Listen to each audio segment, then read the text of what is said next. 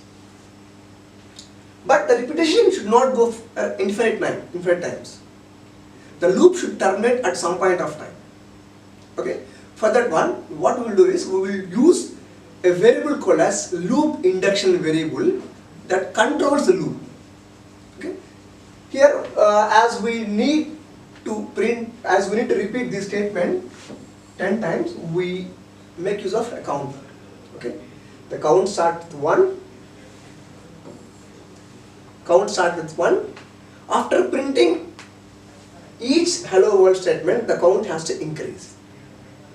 Okay. Print hello world statement and then increase the count. Print hello world statement and increase the count. Print hello world statement and increase the count. So these two statements will keep repeating as they are inside the loop. The repetition should not go forever. It has to stop at some point of time. So what's at some point of time? After the count becomes 10, the repetition is supposed to stop. So that is your terminating condition. That has to specify at the entrance of the loop. Okay. The count starts with 1. Okay, this loop keep repeating these instructions. Print hello world and increase the count by 1. Print hello world and increase the count by 1. So keep doing this until the count is not exceeding 10.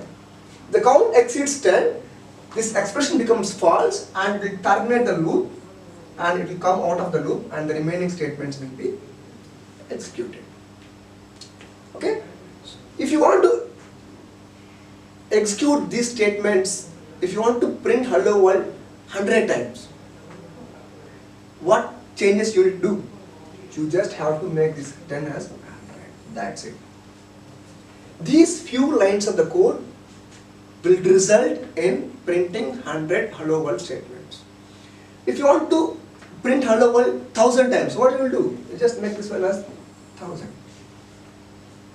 You need not to write 1000 printf statements. If you want to print 10,000 hello world statement, what you will do? Just write it as 10,000. You need not to write 10,000 printf statements. Okay, that's how loop works. Okay, so there's few things that you need to remember as far as loops is concerned. Okay, so this is called as initialization. Int count is equal to 1. This is called as initialization, as you are initializing the count to 1. This is called as condition or terminating condition, as it decides whether the loop has to continue or terminate, and this is called as a variable updation. Okay. And this count variable is also called as induction variable. The meaning of induction variable is nothing but a variable which increase or decrease a fixed amount in every iteration is called as induction variable. Okay. As here the value of count is getting increased 1 in every iteration.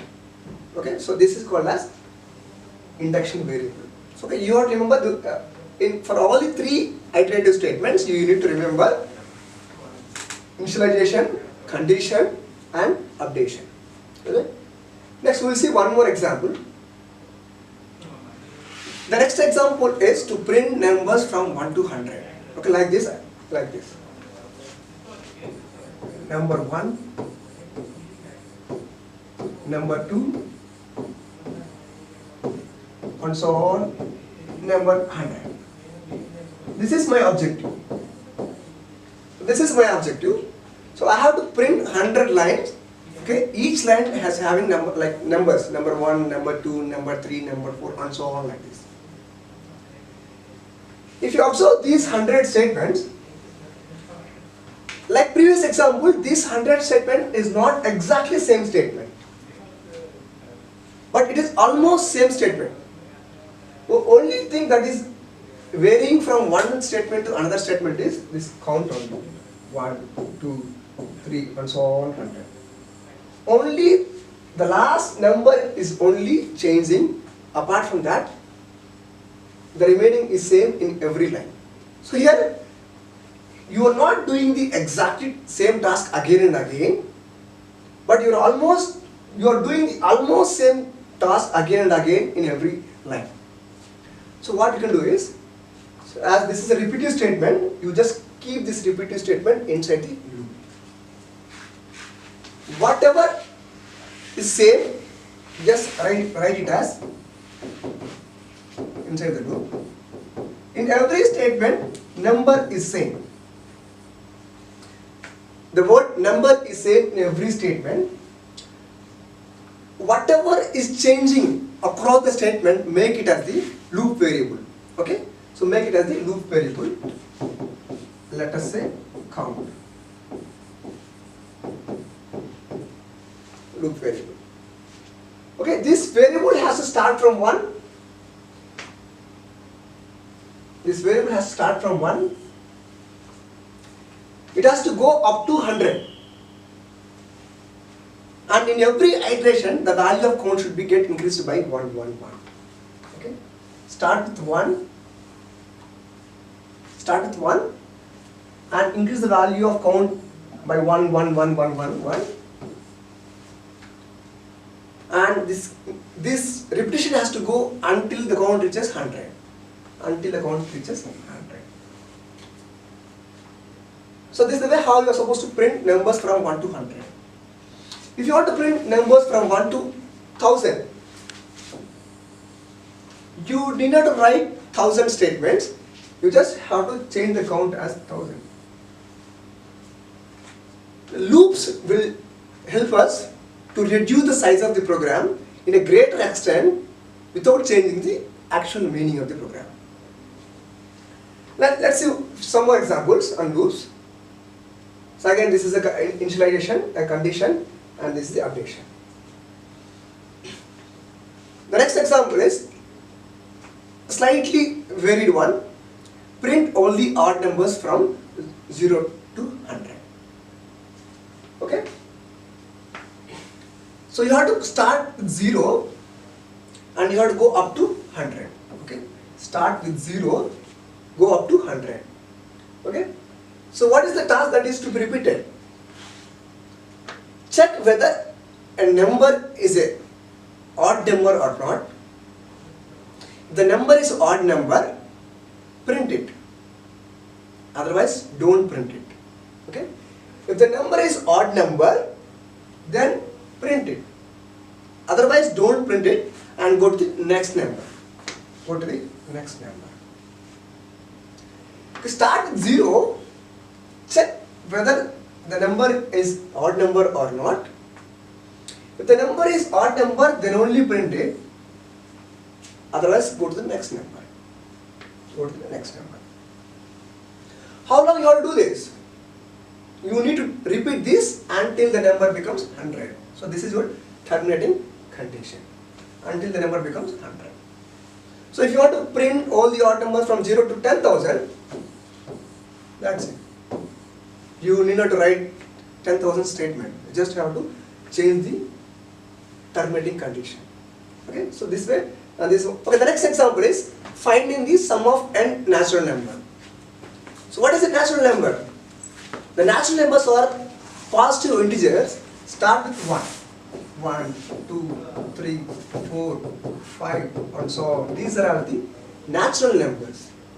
Okay, all positive integers is called as natural numbers.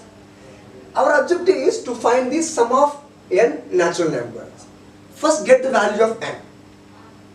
First get the value of n. Okay? If the value of n is 5, I need to add all the numbers, start with 1 to 5. Okay? Sum is equal to. If n value is 6, the objective is to add all the numbers from 1 to 6. Okay, this is the objective. Okay, for the given n value, you have to find out sum of all the natural numbers from 1 to n. So for this purpose, I am going to use a variable called sum, which start with 0. Okay. Okay. For this one, I'll make use of a variable called sum. Okay. What I will do is I will keep adding the numbers start from 1 to n to this sum value. I am taking some value, initial sum value as 0, as 0 is additive identity, and I am doing additions. Okay. So what I will do is start with 1, add 1, then add the next number 2, then add the next number 3, and then add the next number 4, and so on. I have to keep adding the numbers until n. Okay. So let's see the program. First, get the value of n. The start value of sum is 0, and the objective is to keep adding the numbers start from 1. Okay. So to keep adding is a repetitive task that you need to do. Okay. Adding is the repetitive task that you need to do. So this addition has to be inside the loop. Okay. As addition is a repetitive task, that addition has to be inside the loop. Okay. Add a number and go to the next one. Add a number and go to the next one. Add a number and go to the next one. Add a number and go to the next one. You have to keep doing this. How long? You have to add all the numbers starting from 1 to n. You have to keep doing this until a value is not exceeding the n value. If a exceeds n value, then loop has to terminate. Okay, finally, print the result. So this is the program to find out sum of n natural numbers. Next, the second iterative statement is for loop. Okay, the for loop is same as while loop. It is also called as entry control loop. It also repeat number of instructions until the condition is terminated, until the loop is terminated based on some condition, and this is also called as entry control. Okay. So the syntax of for loop is, the flowchart is exactly same as while loop, and this is the syntax. Here in for loop, we will place all three statements: initialization, condition, and addition in the same line. That's the only difference between while loop and for loop. Okay. Here in while loop, initialization will be at one point, condition will be at one point, and addition will be at one point. Whereas in for loop, what we will do is, we will place all these three statements in one line. That's the only difference between for loop. Initialization, condition, and termination, all three will be in the same line. That's the only difference. Okay. So this initialization statement will execute only once. Okay. Then it will check whether the condition is satisfied or not. If the condition is satisfied, the instructions you specified inside the for loop will be executed. Then the value will get updated. Okay, I will show you the flow. Okay, it starts with the initialization. It will check whether the condition is satisfied or not. If the condition is satisfied, then the set of statements specified in for loop will be executed. Then the induction variable will get updated, whether it is increment or decrement. You can do whatever you want based on the problem. Then it will check the condition again. So it is like a loop. Check the condition is satisfied, the instruction inside the block will be executed, then update the loop induction variable, and then they check the condition. So this loop will keep rotating until the condition is terminated. Okay, when the condition is not satisfied, the loop will get terminated. But here, this statement will execute only once. The condition will execute every time the loop repeats, and the set of instructions will repeat every time the loop repeat. and this updation will repeat in every iteration. Okay, so all these three parts will execute in every iteration, whereas this initialization will execute only once. Okay, so the same example that we discussed for while loop, so we are discussing again for. You don't need any heavy explanation, as I already explained it. So what's the difference is the initialization, the condition, and the variable updation all are placed in a single line. Okay, so it is similar to while loop. Okay, so it starts with I value 1, checks whether I value is less than or equal to 10. If yes, the set of statements you specified in the block will be executed. Then the variable will get updated. Then again to check whether the condition is satisfied or not. Okay, this will repeat until the condition becomes false. Okay. So next, let's see one more example. Okay, factorial of a given number. So what do you mean by a factorial of a given number? Okay, first I will give you an example. Okay. The factorial of a given number is nothing but the product of all the numbers from 1 to that number. So for example, the factorial of the 1 factor is product of all the numbers from 1 to 1. 2 factorial is the product of all the numbers from 1 to 2.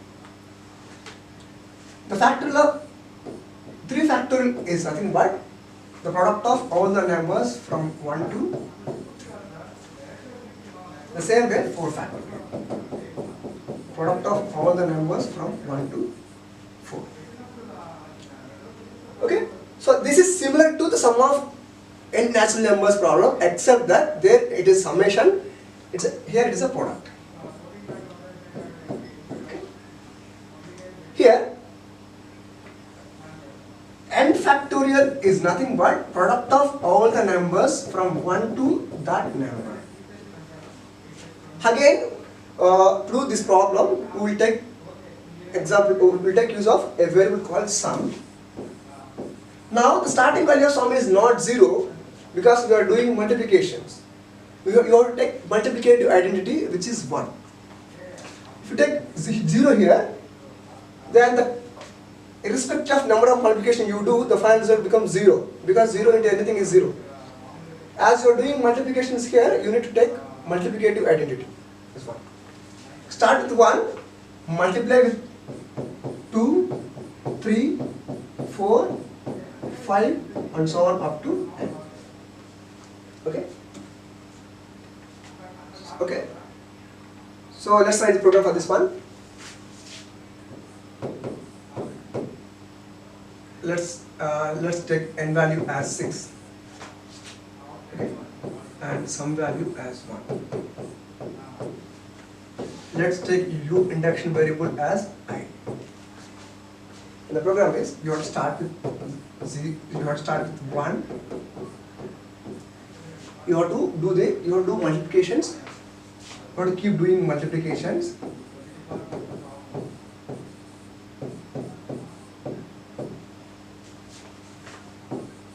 Hold on until it reaches 6. In every iteration, the value of I should get increased by 1. That's it. So this is a factorial of, this is the program for finding the factorial of a given number. This is similar to the sum of n natural numbers problem, except that there we perform addition, here we perform multiplication. Okay? The next one is perfect number. For checking whether a number is a perfect number or not.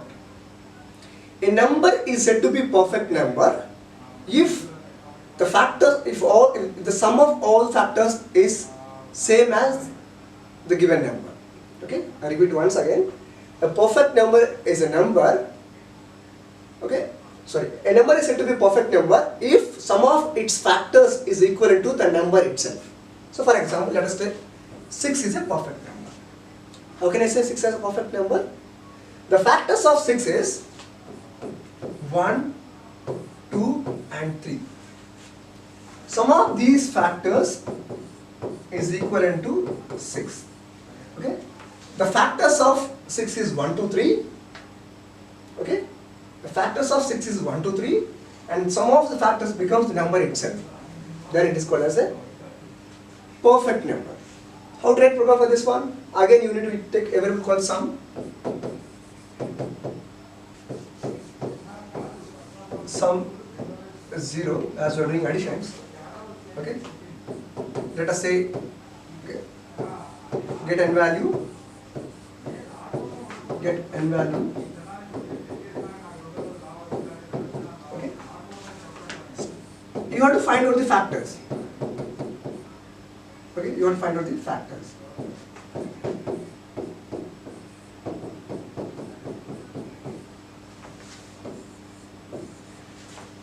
For every number start from 1 to n, you have to check whether it is a factor or not. Okay? Whether it is a factor to n or not. What is a factor?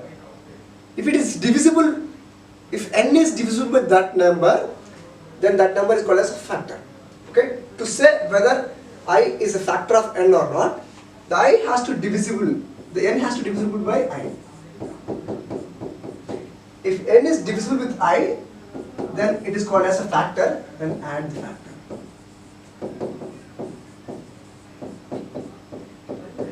Okay? A number is said to be a factor of n, okay, if it is divisible. Okay? If n is divisible by I, then I is called as a factor. If it is a factor, add it. If it is a factor, add it. If it is a factor, add it. At the end, check whether sum is equal to the given number or not. If the sum is equal to given number, then it is a perfect number. Otherwise, it's not a perfect number. Otherwise, it is called as a not a perfect number. Okay, then we will go to the third statement. It's a do while statement.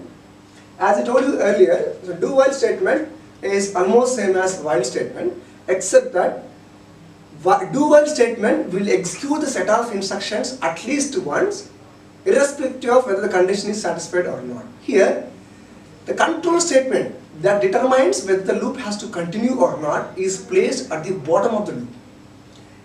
Okay, that's why it is called as exit control loop. Okay, here first it will execute the block of statement. First it will execute the block of statements without checking the condition.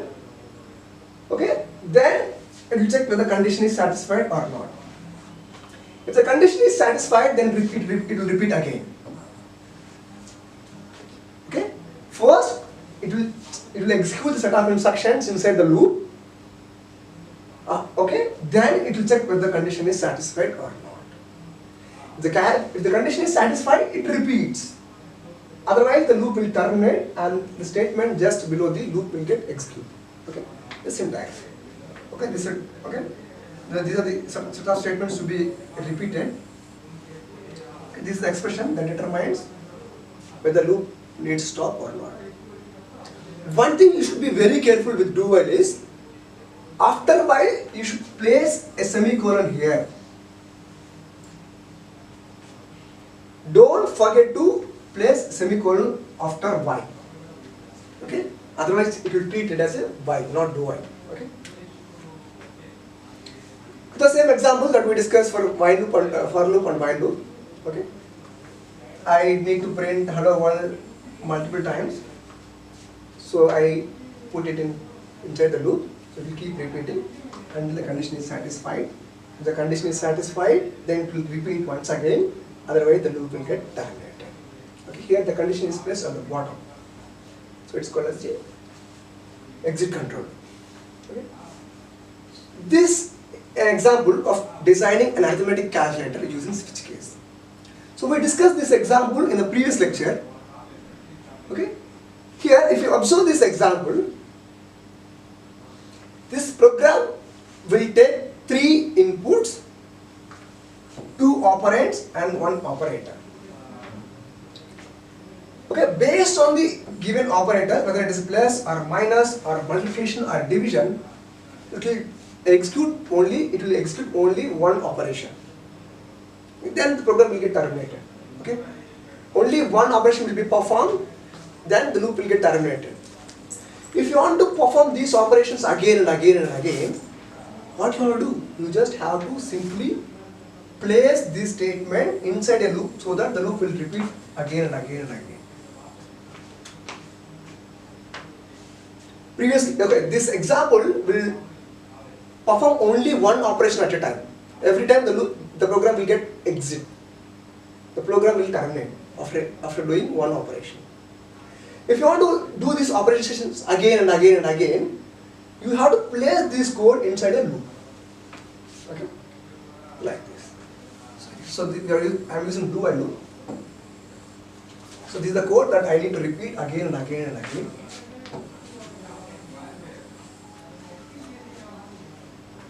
Okay, so that I am placing that code inside the loop. So this code will repeat again and again and again until the condition is satisfied. So here what is the condition? After performing every iteration, I lost the user whether you would like to continue it or not. Okay, after performing every operation, I lost the user whether to repeat it again or not. If the user press Y, then the loop will iterate for one more iteration. Okay, if the user press N, the loop will exit. Okay, so if you now this is the example that can perform any number of operations again and again and again until you press N. So there is I told you there is small difference between while loop and do while loop. I'll explain you with this example. Observe this. Initially, so this is a while loop program and this is a do while loop program. The starting value of A is 0. Here the starting value of A is also 0. So what is the output of this code and what is the output of this code? And why it is? The output of these two code snippets are not same. I'll tell you why it is. While is entry control loop. Before entering into the loop, it will check whether the condition is satisfied or not. Here the condition is 0 is greater than 0. The condition is not satisfied. The compiler will not enter into the loop. It will come out of the loop without entering. Okay, so there is no output that this code will produce because the compiler will never enter into the loop. Okay. Whereas here, this is exit control loop. Okay, do while loop will not perform checking at the beginning. Without performing checking, first it will execute the statement inside the loop. Okay, as this is exit control loop, it will not check the condition at the beginning. First, it will execute the instruction that you specified inside the loop. Then only it will check whether the condition is satisfied or not. If the condition is not satisfied, okay, it will terminate the loop. Okay, here the output is here no output. Here the output is hello. Okay, that's what happens if you use entry control loop and exit control loop. Infinite loop. So what is infinite loop? A loop is said to be infinite loop if it is not stopping and the instruction is executing forever, okay, without termination. Okay, a loop is said to be infinite loop if it is not terminating and the process of executing the instruction will go forever. There are two possibilities for infinite loop. You should be very careful with the infinite loops. You are supposed to eliminate infinite loops because the program should terminate at some point of time. There are two possibilities for infinite loop. The first possibility is either you did not mention the terminating condition, that is one possibility. The second possibility is the mentioned condition never met, never satisfied. So these are the two possibilities for infinite loops. Let's see some of the examples. Okay. So this is the for loop. In for loop there are three statements: initialization, condition and updation. All three statements are optional one. If you want, you can skip those three statements. Compiler will not give error. Okay. As you are not specifying any terminating condition, this program will never terminate, it goes forever. So this is an example for infinite loop. Here, one more example. Here you are specifying terminating condition, still I am calling this as the infinite loop. Here I am not specifying the terminating condition, so it is an infinite loop. Here, even though I am specifying the terminating condition, still I am saying it as an infinite loop. Why? The range of short integer is minus 32,768 to plus 32,767. Whatever the operations you do on short integers, the value will not go beyond 32,767. Okay? So there is no concept that the value of x exceeds 32,767. So this condition never met and this loop becomes infinite loop. And this is one more example of infinite loop. Here 1 is the an integer constant. The one here, if 1 is non-zero, the non-zeros will be treated as to true all the times. That I already explained you in the previous lecture. So this is nothing but while true.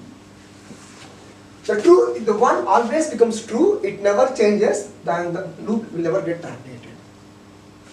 You have to take care of all these infinite loops when you are dealing with loops. Okay? Okay? Next, break the loop. Okay? Apart from breaking the loop using control statement at the entry of the loop, you can terminate the loop in between the iteration if you want by using the break statement. Okay?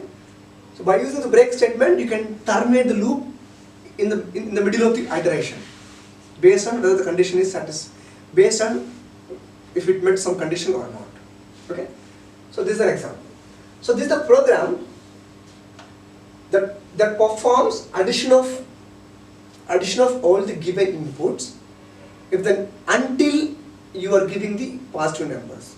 Okay, so this is the program that keep adding the positive numbers. If it is not a negative number, it will add.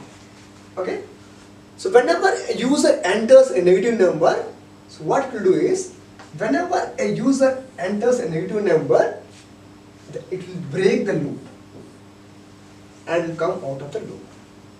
Okay? Okay, so this is the program that performs addition of the numbers as long as you give positive numbers. So whenever you enter negative numbers, which is less than 0.0, then the loop will get terminated. Okay? So this is how you are supposed to use break statement. Then continuous statement. So the continuous statement you can use if you want to skip certain instructions in a particular iteration based on the condition. Okay, here if you don't want to skip all the instructions in a loop in an iteration, if you want to skip only a set of instructions in an iteration, then we'll go with the continuous statement. Okay, so what it will do is, so this program, it will keep, okay, the objective of this program is to add all the positive numbers as long as you give positive numbers. Okay, if the number is negative number, so what it will do is, there is a statement called continuous statement. So what the continuous statement will do is, the continuous statement will skip the remaining instructions in that particular iteration and will go for the next iteration. Okay, I'll repeat once again. The continuous statement, so whenever a compiler encounters continuous statement, the remaining instructions in that iteration only will get skipped and it goes for the next iteration. Okay, you have to observe this. Here the loop is not getting break. Okay, what continue statement is doing is it skips the remaining statements in that particular iteration. It go for the next iteration. These are some of the problems that you can practice. Okay, so as part of iterative statements, also called some loops. So this is the end of the control structures. Okay, in the next lecture we will discuss about the arrays. Thank you.